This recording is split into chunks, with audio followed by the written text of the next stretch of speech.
Ketiga, kalau tadi satu Islam sebagai konsep, yang kedua Islam sebagai penopang, yang ketiga Islam sebagai landasan utama wajib diambil aksinan.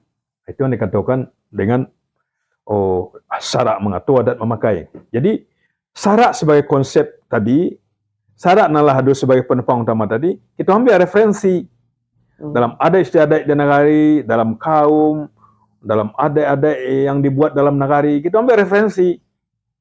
Siapa yang akan mengambilnya itu? Mangkonyo dalam adat Minangkabau, setiap merumuskan sesuatu mesti dudukkan oleh orang yang begini, minimal tali 3 sepilin. Mangkonyo rapi mesti melibatkan orang itu. Siapa orang begini? Pertama dah tua, yang kedua manti, yang ketiga malin, yang keempat lubalang. Nampe kok lah yang rapi. Ditambah aja orang tali 3 sepilin. Siapa tali 3 sepilin tunggu 3 sejarah tu. Datuk, kalau tadi mungkin Datuk Pucuak, mungkin Datuk selanjutnya Datuk yang lain. Datuk Pengulu, ditambah aja alim ulama, jadi pandai. Aku nan tali 3 sepilin. Nah, ketika itu musyawarah, kan ada unsur ulama dalam. Ada unsur cendekia di dalam. Ada pemimpin dalam. Langkau kan? Makanya adat Minang akan bagus rumusannya lihatnya.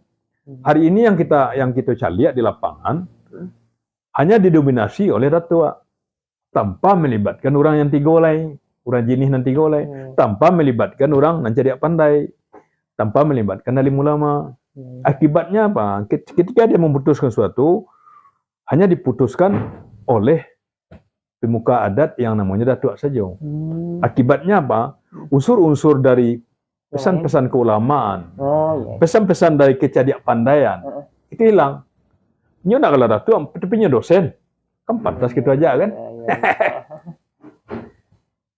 Inyo mungkin dah datuk, tapi nyo dosen yen, dosen ikep, siapa yang rugi? Nah, di suatu contoh bagaimana melibatkan itu.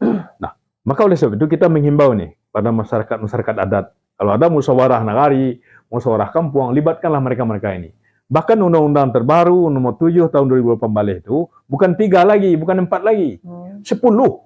Tambah Mundukan Luang, tambah anak nagari, tambah putih bunsu, tambah parit paga, 8 udah 8 ya. Tambah parit paga, tambah rantau malah. Tambah orang rantau. Kenapa orang Minang kok? Di dalam Tambu Adat Minangkabau dikatakan warga masyarakat Minang itu adalah mereka yang di rumah atau berdomisili di Minang dan domisili di rantau, dan haknya diakui secara adat sebenarnya. Nah, sekali lagi, akhir-akhir ini yang sering terabaikan. Rantau hanya dipergunakan di saat-saat minta piti, bangun musaji, bangun jalan, proposal. Nah, baru itu. Kita kasihan, padahal potensi perantau itu kan luar biasa. Potensi orang Minang sebagian besar hari ini ada di rantau. Jangan diabaikan itu. Makanya orang Minang itu, walaupun nyutama SD nyampe merantau, tapi mungkin pendidikannya rendah, tapi pengalamannya luar biasa. Pengalaman itu kan guru terbaik. Nah, tidak sia-sia kalau dalam filsafat adat Minang, karantau madang dulu, di rumah babuah babungo balun. Karantau bujang dulu, di rumah paguno balun. Tentu ada banyak muatan makna yang luar biasa sana. Jadi itu barangkali dalam pembahasan kita untuk tahap pertama ini, yaitu menyangkut tentang definisi adab menjadi syarak penelitian pula.